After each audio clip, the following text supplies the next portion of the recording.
KPBS On Demand is supported by UC San Diego's Art Power, presenting cellist Joshua Roman, performing from his album Immunity, alongside music by J.S. Bach and more, Sunday, June 22nd at UC San Diego's Epstein Family Amphitheater. Reserve your tickets at artpower.ucsd.edu. Welcome to the KPBS Summer Music Series. In this episode, we'll talk to music pioneer and jazz legend Herbie Hancock, who shares his musical influences, gives a history lesson on auto-tune, and reflects on the first time he saw Aretha Franklin perform. And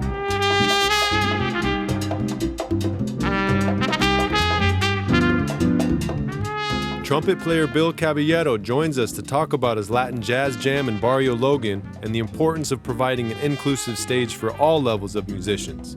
And a special live performance by Quinteto Caballero. That's next.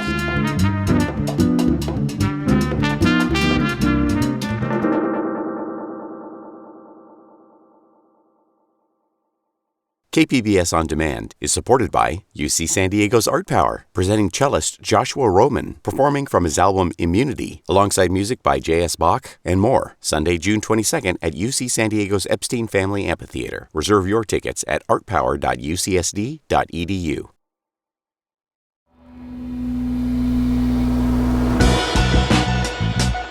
Welcome to the KPBS Summer Music Series, San Diego's own music discovery podcast that features encore presentations of our best in-studio performances and interviews, celebrating our diverse music scene and beyond.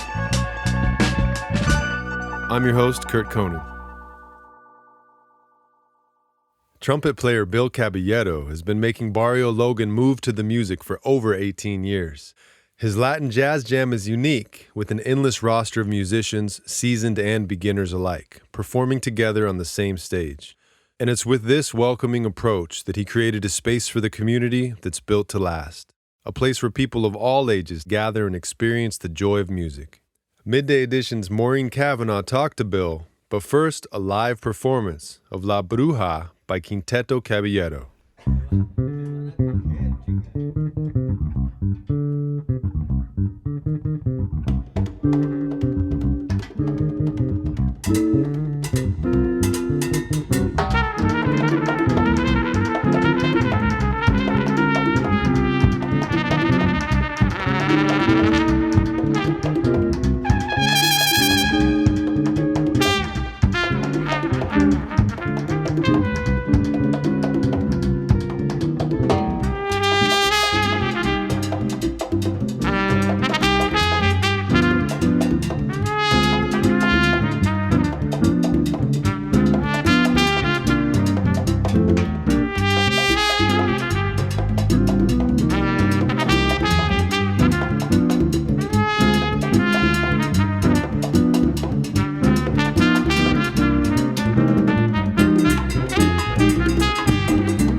That was Bill Caballero with La Bruja, performed at Garage Mahal in Pacific Beach. Bill, welcome to the program.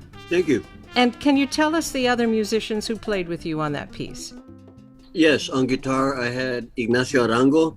On bass I had Omar Lopez. Timbal I had Giancarlo Anderson. And on congas I had David Castaneda.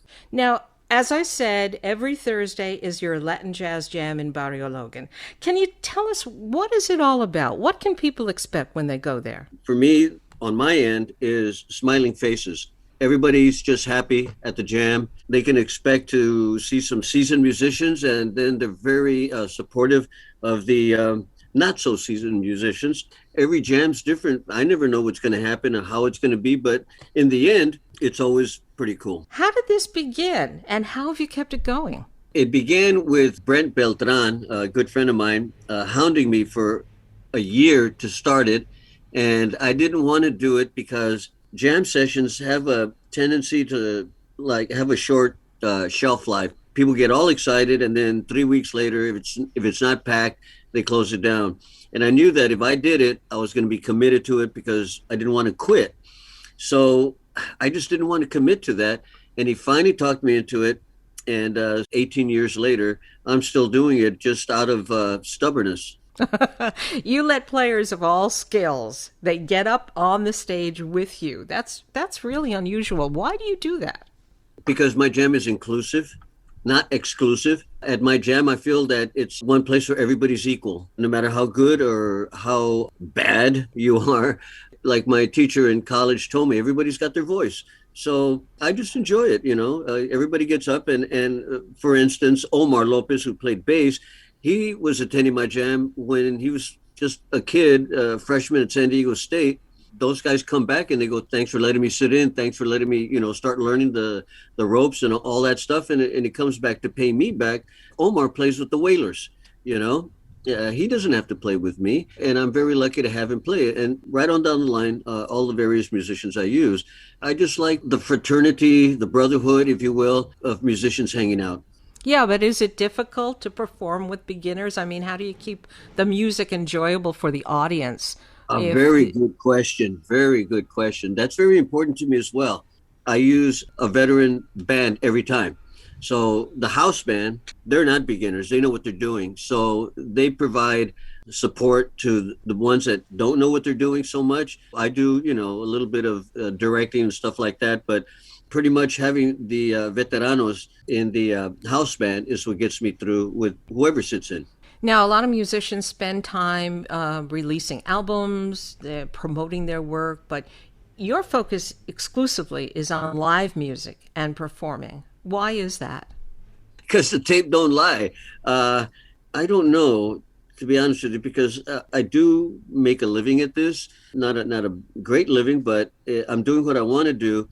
And I just don't like the business side of it, really. And your song, Funky River, was recorded by San Diego band Surefire Soul Ensemble on an album that won a San Diego Music Award. Can you tell us about that, Bill?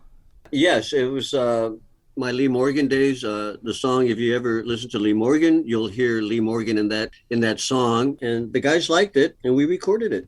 Let's hear Funky River by Bill Caballero, recorded by Surefire Soul Ensemble.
Well, your music certainly sounds great recorded. So I'm wondering, what is it about the live and the live show that you love so much? The interaction. As a matter of fact, if at all possible, like when I used to play at Border X and various other places, I like the band's proximity to be as close to the people as possible.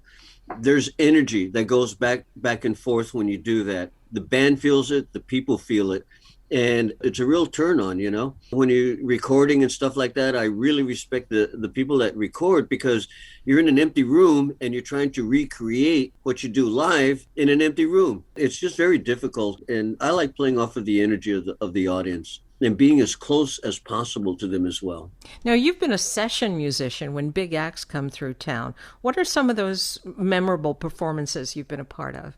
Oh, Benny Holman, he had the contract for that stuff when I was in the union. So like we always provided horn sections for like the Temptations, the Stylistics, Natalie Cole, Martha Reeves and the Vandellas. It was always fun and to meet those guys and hang out with them a little bit and stuff like that. And you like, especially the Temptations, we did them, God, about 8 times. So after a while, they get real friendly with you and stuff like that. It's kind of cool. And you work with the San Diego Opera for the program Words and Songs, and that's where you bring together young musicians from different neighborhoods. And I would imagine that's really rewarding. What do you feel about the most rewarding part of that project? Oh, I love the Maniacos. Working with the kids, they really think I'm good, so that's that's a go. And they see that a professional musician is just a regular person. There's no airs or any pretentiousness put on. And I just get a kick out of the kids, and they're really good. Another thing I like about it is the diversity. Kids from Point Loma High School, kids from Hoover High School, black, white, Asian, brown. It's just all mixed together, and everybody's respectful of each other. I'm happy. Tell us about the song we're going to hear next, Wachiwata. Wachiwata is Cal Jader, I believe.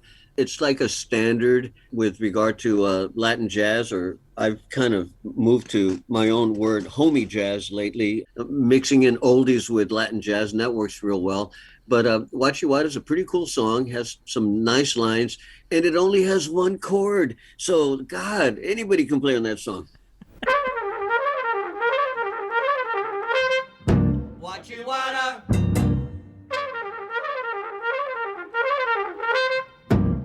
Wachiwata.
That was Wachiwata, performed by Bill Caballero at Garage Mahal Sessions in Pacific Beach.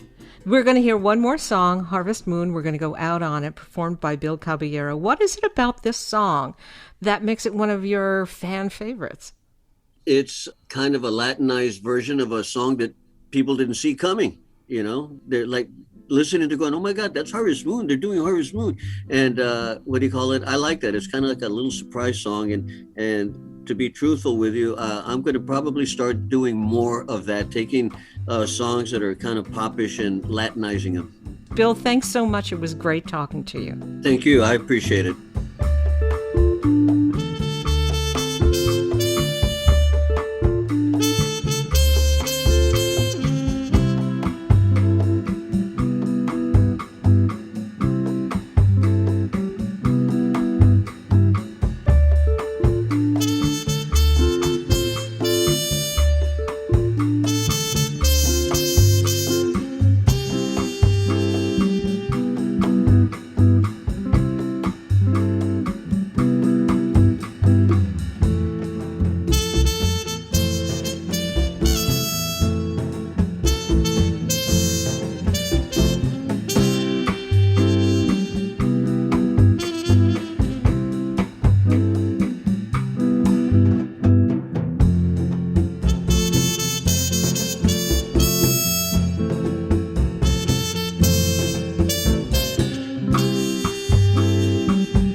Coming up next, jazz legend and music pioneer Herbie Hancock talks about his musical journey and what inspired his iconic album, Headhunters.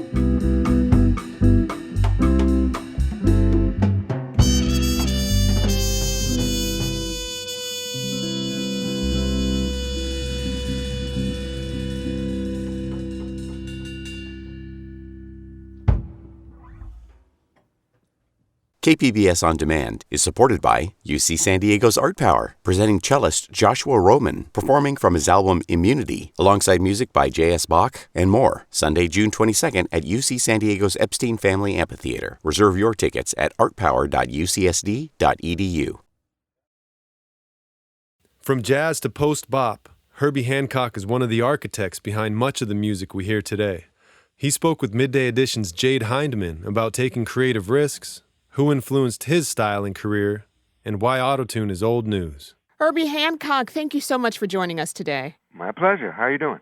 Doing just fine. You know, your career in music, it started before you even hit your teenage years. You performed with the Chicago Symphony when you were just 11. How did you learn to play piano at such a young age?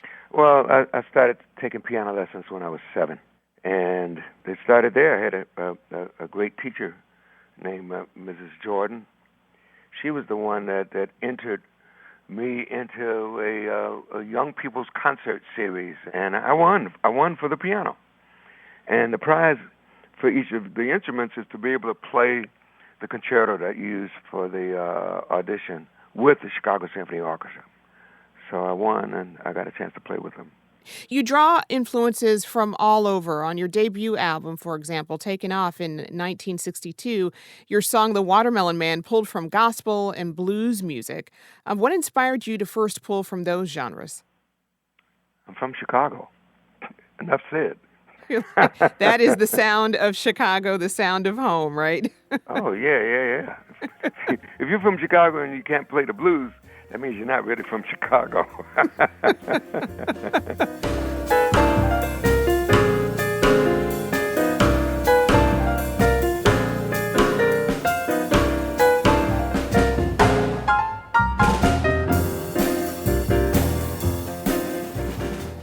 You've performed with countless legends over your long career. What were some of the highlights, and who really pushed you to keep building your skills? Well, first, it was Donald Byrd that really he discovered me, brought me from Chicago to New York with his band, and he's the first person to tell me to hold on to my publishing, that he would set up a publishing company for me because he liked the songs that I was writing. He's the first person to actually get me the record contract with Blue Note. He told me how to do it. I told them I was being drafted into the Army and I wanted to make a record before I left. I kind of told them I guess they call it a white lie. So they said yes. And anyway, one of the songs was Watermelon Man.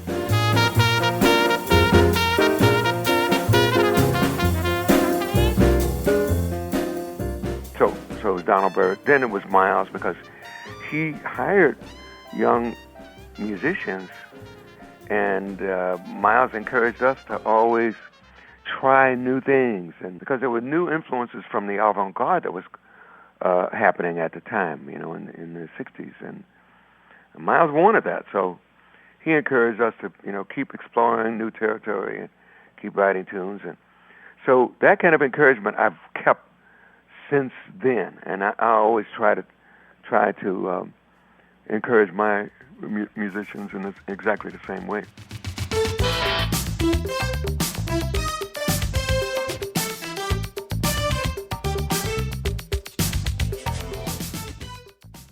How did you first meet Aretha Franklin?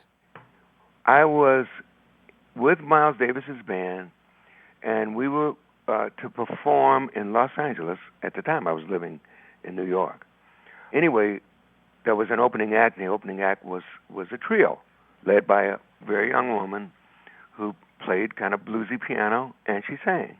I came early before we were to go on to hear what this young lady, whose name was Aretha Franklin, I wanted to hear what she sounded like.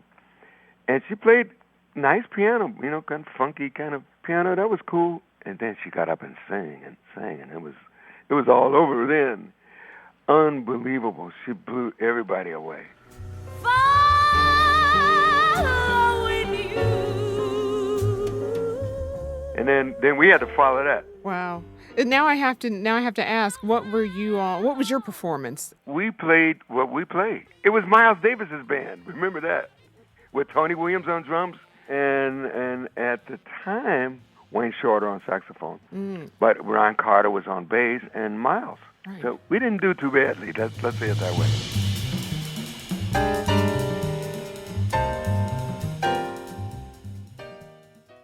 Your Headhunters album was the first jazz album to go platinum and successfully combines funk with jazz. Where did that inspiration come from? Prior to putting the Headhunters band together, I had what we call now the Mwandishi band, which was more an avant-garde, really far out, untethered kind of band with pretty spacey music. But what I was listening to was Sly Stone and the Commodores, and then I got tired of playing out in space. I wanted to do something that was, more earthy and something that was really closer to my own roots. And at the same time, synthesizers had come out, and being a former engineering major in college, that intrigued me too, the science part of it, and so I immediately gravitated to that. I had no idea it was going to blow up the way it did, but I'm happy it did.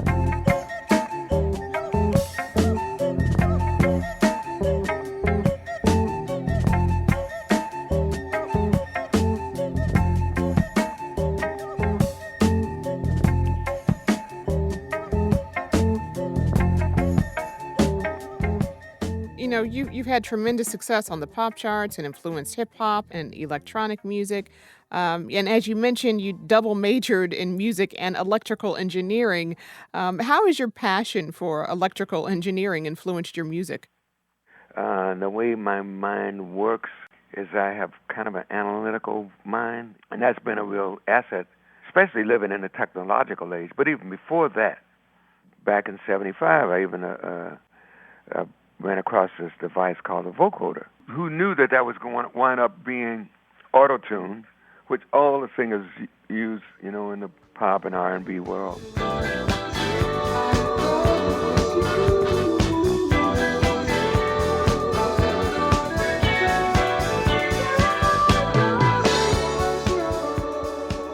Now, how do you keep successfully reinventing the sound of music, and what are you working on now?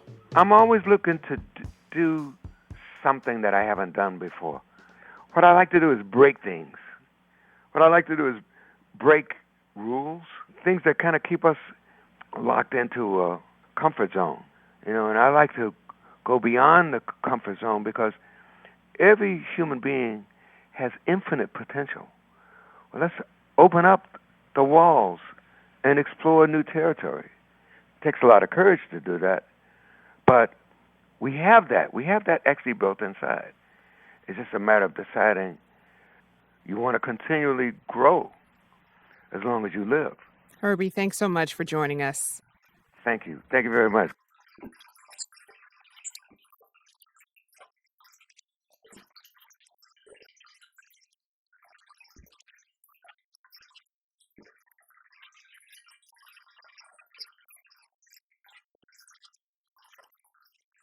Thanks for listening to the KPBS Summer Music Series. To catch a new episode every 2 weeks, subscribe wherever you get podcasts. And for performance videos and more great artists, visit kpbs.org/Summer Music Series. John Decker is Interim Associate General Manager of Content, Lisa Jane Morissette, Operations Manager, and Megan Burke is Senior Producer. I'm Kurt Kohnen.